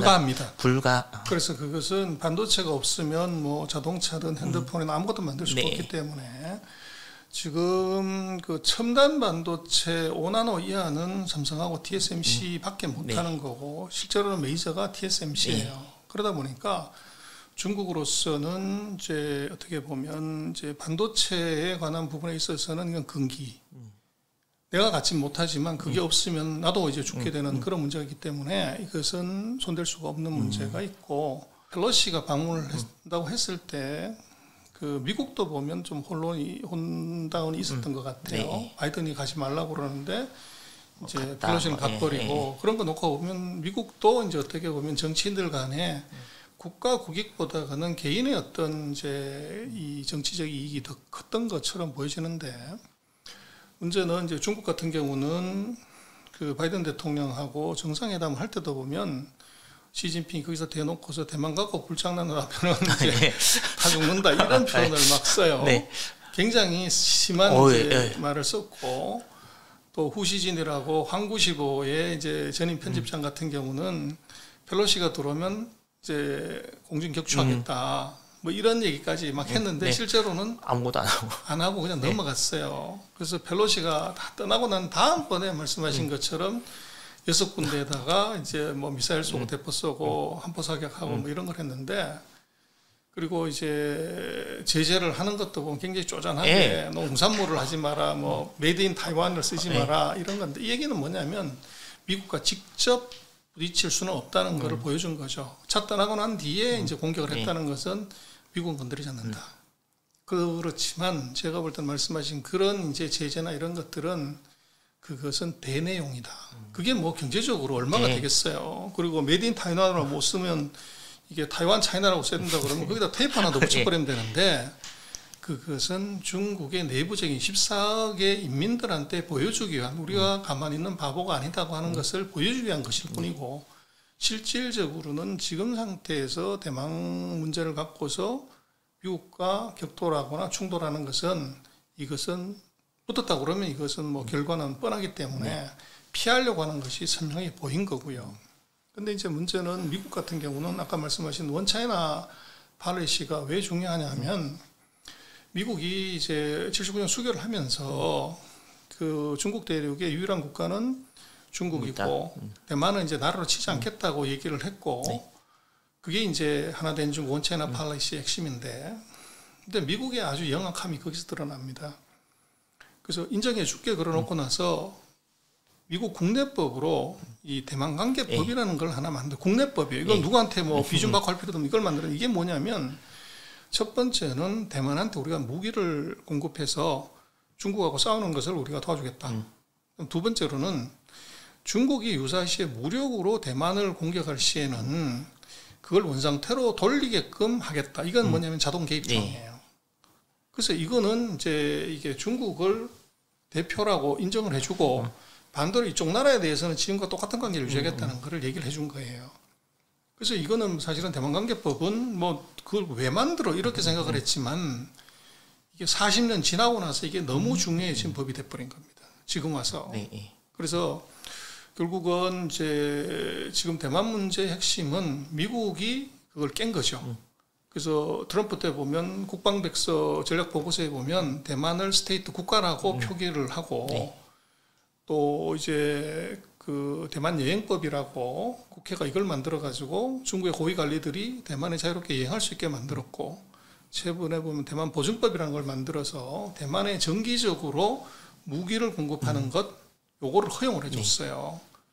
그래서 이제 이게 결국은 미국이 대만을 활용한 실리 챙기기를 하는 거죠. 하나된 중국이라고 얘기를 했다가 아니라고도 얘기를 했다가 또 이제 중국이 막 반발하면 뭐 내가 꼭 그렇다는 건 아니야 이렇게 바꾼 거죠. 그래서 그 과정에서 뭘 하냐면, 중국은 계속적으로 두 가지의 이제 도랑치고 까지 잡는 거죠. 중국을 자극시켜 가지고 이 우발적인 행동을 끌어낼 수도 있고, 그리고 또 그걸 카드로 해가지고 중국을 견제하고 통제하는 카드로 하나 쓰고, 또 하나는 이제 그럴 때마다 이제 중국이 미국을 공격하겠다, 때리겠다는 얘기는 안 하고 대만을 이제 통일하겠다, 무력으로 하고, 이번 같은 경우는 미사일 쏘고 대포 쏘고 한 건데, 그렇게 되면 이제 공포를 느낀 대만은 무기를 계속 사는 거죠. 미국 무기 계속 사야 되고. 그래서 지금 보면은 79년 이후로 거의 870억 불 정도, 87조 원 이 정도의 무기를 대만은 샀어요. 근데 아마 이번에 저 사태를 겪고 나면 또 무기를 추가적으로 더 살 거예요. 그래서 미국은 결국은 대만을 통해 가지고 중국을 이제 어떻게 보면 통제하는 카드로서 이걸 쓰고, 또 하나는 중요한 것은 실리를, 무기를 팔아고 계속 돈을 챙기는 이제 그런 양다리를 다 걸치고 있는 거죠. 그런 측면에서 놓고 보면 중국으로서는 대만이 점점 더 이제 부담으로 작용하고, 이건 반드시 통일해야 되겠다. 이제 그 전투력을 더 어떻게 보면 이제 그 높여버리는 그런 경우가 같이 나타나는 거죠. 그리고 뭐 자연스럽게 이제 반도체 얘기가 나왔으니까, 뭐 요즘 뭐 여러 가지 단어로 불리다. 요즘 그 치포 동맹 뭐 이렇게 이야기를 많이 하던데, 뭐 우리나라가 들어가야 되나 말아야 되나, 그런데 결국은 이제 뭐 들어가는 쪽으로 이제 선택을 하는 것 같더라고요. 그러면 만약에 우리나라가 거기에 들어가면 과연 어떤 불이익이나, 뭐 우리나라 왜냐하면 사드 이후로 중국은 야 우리는 뭐 한 거 없어, 너네 나라에 특별히 뭐 한 거 없어 그랬는데, 그 중국에 뭐 이렇게 사업을 하시는 분들이나 아니면 실질적으로 그 뭐냐 피해를 많이 받기 때문에, 혹시나 여기 가입하고 나서 우리나라에 어쩐 큰 피해가 있으면 어떡하지? 또 한편으로 그 뭐 시안을 비롯해서 그 뭐냐 하이닉스나 삼성이나 이제 중국의 반도체 공장이 있는데 혹시나 또 여기에 어떤 불이익이나 이런 걸 가하지 않을까 뭐 이런 걱정을 하시는 분들이 많이 있더라고요. 반도체에 대해서는 워낙 정통하시니까 이 부분에 대해서 소장님이 보시기에는 어떤 상황인지, 그리고 우리나라는 어떻게 진짜 아무것도 안 하고 그냥 가만히 있으면 되는 건지, 가입하고 그렇지 않습니다. 우리로 놓고 보면 치포는요, 이게 국가 간 조약은 아니에요. 네. 이걸 어겼다고 그래서 미국이 뭐 한국을 제재하거나 이럴 수 있는 건 아니고 정부 간의 협약이기 때문에 첫 번째는 정부가 바뀌면 이건 바뀔 수도 있어요. 근데 이제 지금 치포 동맹이라는 것도 이게 완성되려고 그러면 앞으로 1년이 더 걸려야 돼요. 그러면 이제 바이든 대통령이 임기가 끝나가는 시점하고 같이 걸리는 문제가 있어서 치포 동맹에 대해서 너무 과다하게 액션할 건 사실은 아니에요. 좀 더 두고 봐야 되는 게 있고, 두 번째는 이제 이 치포 동맹은 중국의 이게 반도체 공급망을 차단하는 거예요. 그래서 미국의 기술하고 장비, 이 대만의 소재하고 장비, 그리고 한국과 이제 대만의 반도체 생산, 이거를 다 합치면 전 세계 반도체 거의 90% 이상 커버할 수 있어요. 근데 지금 상태에서도 미국은 굳이 치폰이 뭐니 이런 거 안 하고 엔티티 리스트라는 거를 이미 이제 줘가지고 하웨이라든지 또는 이제 그 SMIC에 제재를 하고 있어요. 미국 기술이 예를 들어 20% 이상 들어간 기술은 이것은 미국 허가를 받아라. 근데 허가를 안 해주죠. 네. 지금 있는 상태에서도 이것은 중국의 공급망을 얼마든지 통제할 수 있어요. 그런데도 이렇게 한다는 것은 제가 볼 때는 이것은 중국의 제재를 물론 하는 것은 명분상이지만 실제로는 그게 아니에요. 그럼 어떤 이유가 있을까요? 실제로는 이 반도체라고 하는 것이 뭐라는 거냐면 실제적으로는 뭐 조금 어려운 얘기죠. 0하고 1을 만드는 기계가 반도체예요. 반도체라는 게 이 예를 들면 수문을 열고 닫고 하는 건데 그게 0하고 1을 만드는 거죠. 그래서 물을 가둬놓으면 1이고 물을 빼버리면 0이 되는 거. 그래서 이렇게 되는 0, 1, 0, 1을 만드는데 요걸 만드는 아주 기초적인 반도체가 할 수 있는 건 0, 1밖에 없어요. 이걸 얼마나 빨리 계산하냐를 갖고서 이제 세상의 모든 걸 만들어내는데 요게 바로 디지털이고 이게 바로 데이터예요. 근데 이제 반도체는 석유라고 봐야 돼요. 그래서 지금까지 이게 그 3차 산업혁명, 2차 산업혁명, 3차 산업혁명에서는 이 석유가 자동차를 만들고 전기를 생산을 했지만 앞으로 4차 산업혁명에서는 석유가 아니라 데이터가 석유가 됩니다. 근데 데이터를 만드는 기계가 반도체예요. 그래서 석유하고 반도체는 같다고 사실은 봐야 됩니다. 지금으로서는 그렇게 오히려 점점 더 반도체는 더 중요해지니까. 그래서 미국은 석유를 장악함으로 인해서 세계 패권을 가진 거고, 그럼 앞으로 4차 산업혁명에서 반도체를 장악하지 못하면 세상 장악이 안 돼요. 근데 중동의 석유는 오페크라는 걸 통해서 중국이 달러로 완벽하게 통제할 수 있었기 때문에 이것은 세계 재배가 가능했는데 반도체는 지금 이게 미국 통제권 안에 있지 않아요. 그래서 실제적으로 제가 볼 때는 치포의 본질은 미국이 어떤 21세기에 석인 반도체의 내재화, 국내화를 하기 위한 전략이에요. 그래서 이것의 핵심은 뭐냐면 미국에 공장을 지으라는 거죠. 미국에 공장을 짓고 중국에 그러면 공장 짓지 마라. 그 얘기는 이 무슨 보복이네 뭐 이런 문제가 아니고 이 미국이 40년 전에 집떠나 보낸 반도체를 다시 미국 안으로 불러들이는 전략입니다. 그래서 지금은 이 치포에서는 제가 볼 때는 우리가 중국이 우리를 때리면 어떻게 하냐 그러지만 제가 보면 중국은 한국을 때릴 그 가능성이 대단히 낮아요. 그래서 그것은 전 세계 메모리 반도체 72%를 한국이 공급하고 한 25% 정도를 미국이 공급하는데 치포가 된다고 하면 마이크론은 공급 안 한단 말이에요. 그럼 나머지 72% 공급이 안 되면 중국은 핸드폰이든 뭐 노트북이든 뭐든 생산이 안 되게 돼 있어요. 근데 이거 한국을 제재한다? 그거 좀 넌센스입니다. 그래서 제가 볼 때는 이 치포에 대해서 한국이 제재를 당하는 것보다는 이 본질을 정확하게 놓고 보면 미국으로 기술이 넘어갈 수 있는 가능성 이게 더 중요해요. 그리고 만약에 이것을 통해 가지고 중국의 이제 이 반도체 공급망이 끊어지거나 이랬을 때 한국한테도 반드시 보복할 겁니다. 하는데 제가 볼 때는 반도체는 그렇게 걱정할 일이 아니에요. 반도체를 제재하는 것이 아니라 반도체는 자기도 필요하기 때문에 그대로 갖고 있어야 되지만 제가 볼 때는 더 위험한 것은 배터리입니다. 그래서 중국과의 경쟁 관계도 있고 이 기술력으로는 세계 1등, 생산량으로는 세계 2등인 반도체 소재를 지난번 요소수처럼 제재를 해버리면 한국은 배터리를 못 만드는 문제가 생겨요. 그럼 오히려 제가 볼 때는 치포로 인한 중국의 보복이 있다고 하면 그것은 반도체보다는 한국의 다른 중국의 수입 의존도가 높은 품목들이 대상이 될 가능성이 대단히 높다. 그럼 지금으로서는 2차 전지를 만드는 소재, 뭐 재료 이런 것들이 중국에서 수입되는 게 굉장히 많으니까 그렇죠. 안 그래도 대중무역 적자가 나는 가장 큰 이유도 그런 것들을 수입하는 것들이 굉장히 많아지는 바람에 지금 넉 달째인가? 그래서 수입보다는요 단가가 높아진 거죠. 그래서 리튬이라든지 뭐 코발트, 망간, 뭐 흑연 같은 것의 가격이 우크라 전쟁 때문에 가격이 폭등을 해버리니까 이걸 확 올려서 받았더니 물동량은 비슷하더라도 이게 단가가 2배, 3배 올랐으니까 당연히 적자가 크게 난 거죠. 안 그래도 뭐 그런 얘기 하시는 분도 있어요. 대중무역 적자가 지금 넉 달째 나고 있기 때문에 우리나라도 이제는 수출 다변화, 이거 항상 얘기 제가 듣는 건데 수출 다변화를 해야 된다라고 하는데 제가 그 신문 기사를 읽어보면서도 이건 좀 말이 안 되는 것 같다라고 생각을. 지금 우리로서는 수출 다변화가 문제가 아니고 수입 다변화를 해야 되는데 문제는 전기차에 관련되는 예를 들면 소재 같은 경우는 이거 전 세계의 그 생산 점유율의 뭐 59%에서 90%를 중국이 갖고 있단 말이에요. 다른 데 다변할 데가 없어요. 그래서 그게 문제가 있는 거죠.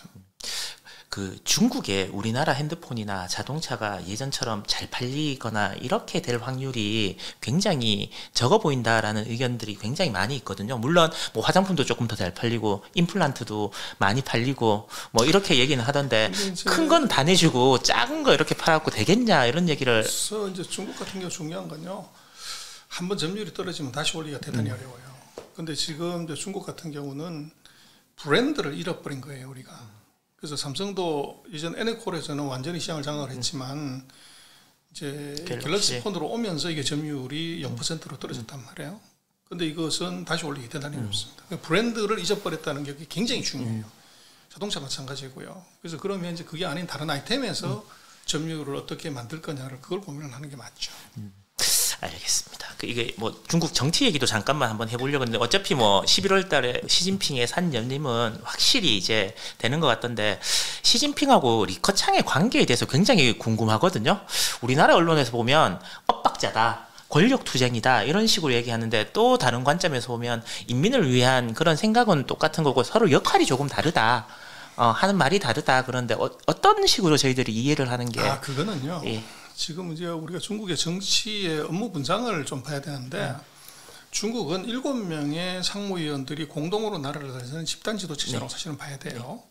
근데 그것을 이제 시진핑 2기 정부 들어서 시진핑이 위에 있고 나머지 6명이 이제 위에 레포트를 하는 그런 구조로 바뀐 거예요. 그러나 업무 분장으로 보면은 주석은 정무와 외교를 담당하고 총리는 경제하고 행정을 담당하게 돼 있어요. 그래서 경제하고 행정은 국무원이 총괄하는데 거기에 책임자가 바로 리커창 총리예요. 근데 최근 한국 언론에서는 이제 리커창 총리가 뭐 공무원 10만 명 모아놓고 거기서 얘기를 했다고 그래가지고 이제 시진핑을 넘어서서 뭐 이제 대항하는 거 아니냐 뭐 이런 얘기를 막 하는 거지만 그건 엉터리입니다. 그래서 우리도 예를 들어서 그 총리가 공무원 전체를 모아놓고서 뭐라고 얘기를 하면 대통령 건의에 도전하는 거냐 이렇게 볼 수는 없잖아요. 그래서 이것은 총리의 고유 업무를 이것을 이제 경기가 어렵고 이러니까 이제 공무원들을 어떻게 보면 좀 고삐를 세게 잡는 그런 회의를 한 것 정도로 봐야 되고 중요한 것은 그러면 이제 10월 달 또는 11월 달에 있을 20대 당대회에서 리커창이 그럼 주석이 될 수 있냐? 또는 총리를 계속 할 수 있는 거냐? 뭐 이런 측면에서 놓고 보면 중국은 헌법에서 이제 주석에 대해서는 3년임 조항, 2연임 조항을 삭제했기 때문에 이것은 3년임하든 4년임하든 그건 할 수가 있는데 총리는 2연임 그걸로 끝이에요. 추가적으로 더 연임하거나 이럴 수가 없게 돼 있어요. 그래서 이게 좀 다른 점이고 역대로 놓고 보면 중국은 총리가 주석이 된 적이 없습니다. 그냥 다 같이 물려놔 버렸죠. 그렇죠. 그래서 그렇게 놓고 보면 지금 이제 한국의 뭐 언론 또는 카더라 뭐 여기서 얘기하고 있는 뭐 리커창이 시진핑의 이 권력에 도전한다든지 그렇게 하는 것은 아까 말씀드렸던 이 최고 지도자 간의 업무 분장 그리고 헌법에 규정되어 있는 이 임기의 그 가능성으로 놓고 보면 그것은 조금 말이 안 된다. 제가 또 이제 이해가 안 되는 부분들이 뭐 마윈도 그러니까 뭐 알리바바도 마찬가지고 디디 출신도 마찬가지인데 중국은 공산당이 어쨌든 절대 권력을 갖고 있는 상황이고 아무도 거기에 대해서 그러니까 제기를 못 하잖아요. 근데 뭐 미국에 상장하지 말라 근데 상장하고 알리바바 같은 경우에는 마인도 그렇게 바보가 아닐 텐데 중국에 높은 사람들이 있는 데서 중국 삼류다 뭐 이런 식으로 얘기하는 이유 그 사람들이 누구보다도 그 생리를 잘 알 텐데 왜 그런 사람들은 갑자기 정부와 반대되는 그런 이야기를 하는 건가? 이게 왜 뭐 어떤 걸 여쭤보려고 하냐면 혹시나 뭐 권력 투쟁이나 이런 부분하고도 관계가 되어져 있는지 항상 중국을 보면 뭐 태자당 그다음에 뭐 공천당 뭐 이런 식으로 해서 나뉘고 뭐 뒷배경엔 그런 게 있다더라. 뭐 이런 식으로 이야기를 많이 해서 혹시 그렇게 불쑥불쑥 중국 지금의 공산당을 운영하는 그런 집단 체제에 있는 사람들과 반대 의견을 내는 건 혹시 그런 것과 연관이 있는지 궁금해서 한번 여쭤봅니다. 그거는 뭐 팩트 파인딩을 하거나 어떻게 할 수는 없는 거예요. 당시 이제 추정하거나 상상할 수 있는 것이고, 그건 조금 이제 분리해서 봐야 되는 것은 첫 번째 이제 마윈의 그런 그 금융에 관한 생각을 얘기한 것은 이것은 이게 체제 도전이냐 아니면은 이제 이 자기가 갖고 있는 사업에 대해서 정부가 규제하는 것에 대한 불만을 표시한 거냐. 근데 그걸 정확하게 보면요. 불만 표시가 맞아요. 그래서 아까 말씀하신 것처럼 그 우리도 그렇습니다만은 예를 들어서 한국의 일개 금융기관의 수장이 이 예를 들어서 재무부나 감독원장을 상대로 싸움을 한다거나 그건 있을 수가 없잖아요. 근데 중국이 그렇게 했냐? 마윈이 그건 아니에요. 그래서 이것이 이제 어떻게 보면은 그 자기네가 하고 있는 소위 말하는 신용대출 사업이 이것이 그 기존에 중국이 하고 있는 담보대출보다도 훨씬 선진적이라고 얘기하는 것에 제가 볼 때는 말실수가 컸던 것 같아요. 엔터파이낸싱을 그렇죠. 이제 우리가 훨씬 더 좋은 거다. 그렇죠. 그걸 강조하는 과정에서 이제 오바를 했던 게 있고, 근데 이제 제재를 받은 가장 큰 이유는 이게 지난번에 한번 설명을 드린 적이 있지만 이제 엔터파이낸셜이라 개미금융이라고 하는 회사가 핸드폰으로 모든 것을 다 결제할 수 있는 기가 막힌 시스템이었는데 이걸로 돈을 버는 것이나 진짜 돈을 버는 것은 은행에서 대출을 받을 만한 신용이 안 되는 사람들을 이 사람들한테 소액 고리 대금업을 한 거예요. 그래서 연간으로 20% 이상의 이자를 받을 수 있는 그게 엔터파이낸셜의 순이익의 63%인가 그렇게 돼요. 그래서 이게 실제적인 수입이었는데 그러면 이걸 어떻게 이렇게 완화를 받더니만 이거 대출을 해주려고 하면 재원인 예금이 있어야 되잖아요. 근데 이 엔터파이낸셜 개미금융은 금융기관이 아니에요. 수신 기능이 없어요. 근데 자본금이 200억인가 300억인가 되는데 대출을 3조인가 얼마를 해줬단 말이에요. 그럼 돈이 어디서 났냐 이거죠. 그래서 그거를 봤더니만 이게 예를 들어서 200억을 갖고 대출을 해주고 나서 그 대출 채권을 ABS를 만들어서 유동화해서 팔아버리고 그걸 또 그 돈 갖고 또 대출해주는 이 과정을 무한반복을 한 거예요. 근데 이게 엔터파이낸셜은 핀테크 회사예요. 우리도 마찬가지로 금융감독원에 한국의 핀테크 회사가 테크 회사가 금융감독원의 감독을 받을 이유가 없잖아요. 이건 테크 회사니까. 그래서 이게 상장할 때까지 상장 바로 직전까지 왔을 때 동안도 금융당국은 이 회사의 비즈니스 모델에 대해서 몰랐던 거죠. 근데 상장 심사를 하려고 딱 봤더니만 이게 수신 기능이 전혀 없는데 대출을 150배 가까이 해준 엄청난 레버리지를 건 회사라는 걸 그때 한 거죠. 근데 문제는 이 사람들의 신용이 일반적인 신용보다 훨씬 낮은 서브프라임급의 이런 사람들인데 경기가 꺾어지면 그 사람들이 대출을 못 갚게 되면 팔아놓은 ABS 3조가 다 부도가 날 위험이 있다고요. 그럼 그걸 사간 자산운용사 투신사들이 부실의 위험에 봉착할 수가 있는데 문제는 이것이 계속 무한 루프로 돌아간다는 거예요. 그걸 그때 알았다는 거죠. 그래서 금융의 사각지대에 있었던 이제 이 엔터파이낸셜을 IPO를 하게 됨으로 인해서 이 모델이 드러났고 그래서 이거가 안 된다고 이제 정부가 한 것이 바로 엔터파이낸셜의 이 취소고 그걸 기반으로 해서 이제 플랫폼 기업들을 다 조사를 해봤더니 핀테크 회사 다 그렇다는 거죠. 그리고 두 번째가 보면은 이 빅데이터 자체가 뭐 어느 나라든 다 마찬가지지만 가장 많은 정보는 국가가 갖고 있어야 돼요. 근데 지금 중국의 14억의 인민들이 뭘 먹고 뭘 쓰고 뭔 생각을 하는지를 이게 공산당은 잘 모르는데 엔터파이낸셜은 그 사람들의 구매 행태를 보고서 다 파악할 수 있는 거죠. 그리고 그걸 이용을 해가지고 이제 우리 같은 경우는 개인정보 이용한다고 그래 동의를 다 받아야 되는데 그런 거 상관없이 그 데이터를 이용해서 이제 각종 사업을 계속적으로 확장을 했고 거기서 또 추가적인 정보가 들어오는 것이 이게 계속적으로 데이터베이스를 쌓였기 때문에 이것이 국가보다 더 큰 이제 권력으로 사실은 작용을 한 거죠. 네. 그래서 정부 입장에서는 이것은 안 된다. 그래서 거기에 반독점법이라는 걸 이제 갖다 걸고 데이터 보안법, 네트워크 보안법을 걸어서 이 데이터 사업 자체를 이것을 그 개인의 정보를 기업이 자기의 이제 이득을 위해서 무한대로 쓰고 있는 거 이걸 막아버린 거죠. 그게 지금 디디 추싱이든 아리든 탄센트든 다 그것의 본질이고 그래서 이것이 이제 정권하고 무슨 관계가 있냐는 이걸 봐야 되는데 그것도 이제 추론은 할 수가 있어요. 그래서 아리바바 같은 경우는 이제 그 상하이방 쪽에서의 이제 지원이 많이 있었고 그걸로 이제 많이 컸던 거죠. 그래서 이제 아리바바가 해외에서 굉장히 많은 M&A를 해요. 그때 이제 그 중국에서 밖으로 나가야 되는 돈들이 소위 말하는 아리바바를 이용해서 레버리지를 걸었다. 그래서 네이바 와이타이라고 그러는데 국내에다가 담보를 제공을 하고 해외에서 그 돈을 대출받아가는 겁니다. 근데 그때 그 방법 중에 하나가 예를 들면 이제 그런 투자하는 회사한테 섞여가지고 나가버리는 거죠. 그러면 아주 합법적으로 나가야 되는데 그게 이제 그 발각이 됐다.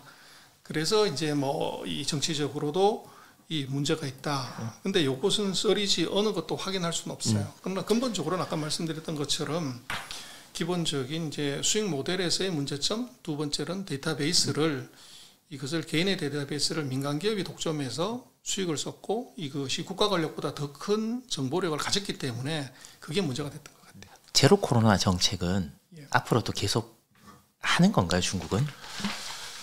그것도 이제 좀 상해 사태를 계기로 해서 이게 좀 다른데 제로 코로나라는 거 중국말로 칭링이라고 얘기를 해요. 이거는 이제 우리나라 제로 코로나 맞아요. 근데 이 제로 코로나의 용어가 세 가지가 있어요. 칭링이 있고 이게 중국말로 동타이 칭링이라고 다이나믹 제로 코로나가 있고 이 마지막으로 나는 것은 소셜 이 사회적 칭링 세 가지가 있어요. 그래서 칭링은 말씀하신 것처럼 제로를 만드는 거예요. 근데 동태적 칭링은 뭐냐면 발생하면 빨리 가서 이제 제로 코로나를 만든다는 건데 지금 중국이 하고 있는 제로 코로나는 사회적 제로 코로나인데 이건 뭐냐면 발생한 지역 그 사회만 봉쇄해서 격리시키고 나머지 지역은 정상 활동을 보장하는 겁니다. 지금 중국이 얘기하는 이 제로 코로나 그 사회적 칭링은 우리 저 위드 코로나라고 봐야 돼요. 우리도 예를 들어서 양로원이 뭐 발생했다 그러면 그거 폐쇄하잖아요. 그거 똑같은 거라고 봐야 됩니다.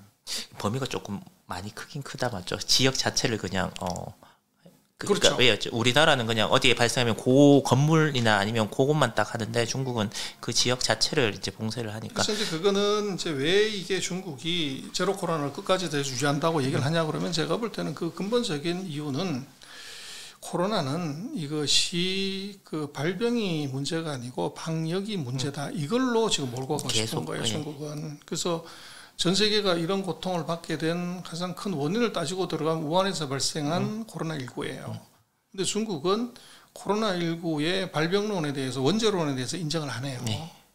근데 이거를 이제 피해가는 방법은 뭐냐 그러면 미국 봐라. 세계 최고의 이 의술과 또 이제 과학이 있는 나라가 이게 전 세계에서 가장 많은 사람이 죽었고 가장 많이 이제 감염이 됐다는 것은 방역의 실패다. 근데 우리 중국은 이게 발생은 했지만 이게 발병해서 확산되는 걸 보면 500명 미치다. 그래서 이것은 관리를 잘하면 제로 코로나 가는 거야. 이걸 얘기하고 싶은 거죠. 그래서 결국은 제가 볼 때는 중국이 제로 코로나 정책을 계속 유지하는 것, 이건 정확하게는 위드 코로나를 이미 전환했지만 말로는 계속 이렇게 하는 이유는 코로나 발병 원죄론에서 그걸 피하기 위한 면피용이다 그렇게. 소장님께서 생각하시기에 저렇게 거대하고 빠르게 성장하는 저 중국이 어떤 부분이 가장 위험한 요소? 그러니까 중국이 만약에 어떤 위기에 빠진다면 어떤 부분일지. 왜냐하면 우리나라에서는 뭐 부동산이다, 뭐 권력 투쟁이다 이렇게 얘기를 이제 많이 하는데 소장님께서 이제 가까이 아주 많은 이야기를 들으시지 않습니까? 그거는요. 저는 그렇게 봅니다. 그 뭐 중국이 어떻게 될 거냐를 알려고 하면 역사책을 뒤집어 보면 돼요. 2000년 중국의 역사를 뒤집어 보면 황왕이 범람하면 황조가 바뀌어요. 그 얘기는 무슨 얘기냐면 실업률이 되게 높아지면 나라를 엎어버리는 거죠. 그게 중국의 역사고. 그래서 그걸 이제 현대적으로 해석을 하자고 하면 중국의 성장률이 이게 대폭적으로 떨어지는 순간 소위 말하는 사회적 실업을 감당할 수 없는 수준이 오면 중국 넘어가게 되는 거죠. 그게 역사입니다. 그래서 중국은 왜 5%를 그렇게 강요하냐 그러면 그렇게 목숨을 거냐 그러면 중국의 GDP는 고용 지표예요. 그래서 황황이 범람했을 때 수십만 수백만의 이재민들이 먹을 게 없으면 부자를 털고 관가를 털고 나라를 터는 게 중국의 역성혁명이에요. 그렇듯이 1년에 1000만 명 나오는 이 사람들이 취직을 못하게 되면 이게 1000만 명, 2000만 명이 모이면 이제 반중 세력이 되는 거죠. 그리고 정부를 전복하는 세력이 될 수 있기 때문에 그래서 결국은 중국의 성장률이 이것이 고용을 유지할 수 있는 정도를 못 가게 되는 게 그게 누적이 됐을 때 이게 진짜로 이제 위험해진다. 그리고 이제 또 하나 놓고 보면은 그 제가 볼 때는 뭐 중국의 부동산 무슨 뭐 이게 그 지방정부 부채 문제 뭐 이런 고령화 문제 이건 다 그 좀 넌센스고요. 제가 볼 때는 두 번째 리스크는 아버지보다 못한 아들이 등장했을 때 이게 문제다. 그래서 최근 40년 동안 중국은 굉장히 좋은 성과를 냈지만 지금 이제 그 사람들의 5, 60대 중국 경영자들의 2세들 이 사람들은 이제 우러졌을 때 이제 뭐 황금 숟가락이었단 말이에요. 금수저들도 아버지와 같은 그런 멘탈과 정신력으로 이걸 계속 유지할 수 있냐. 이건 좀 다른 문제인 것 같아요. 그래서 뭐 항상 그렇지만 기업이 언제 위기냐 그랬을 때 세대 교체할 때 가장 위기잖아요. 저는 중국의 리스크라고 하면 아까 말씀드렸던 것처럼 황황이 범람하는 것처럼 성장률이 고용을 담보하지 못하는 수준까지 떨어지는 순간 또 그리고 지금의 경영자들 다음번에 새로운 경영자들이 2세 경영자들이 아버지만 못했을 때 그때 헛발질하면 이것은 이제 중국 사회가 봉착할 수 있는 리스크 중에서 아마 지금 상상할 수 있는 것 중에서 제일 큰 거 아닌가 싶습니다. 알겠습니다. 다른 시선에서 이제 이야기를 들어봐서 오늘은 되게 제 입장에서는 이런 관점으로도 보고 이 부분에 있어 갖고는 충분히 동의를 할 수 있겠다라는 생각도 많이 이제 하게 됐는데 오랜만에 전병서 소장님과의 시간을 마치도록 하겠습니다. 감사합니다. 네, 고맙습니다.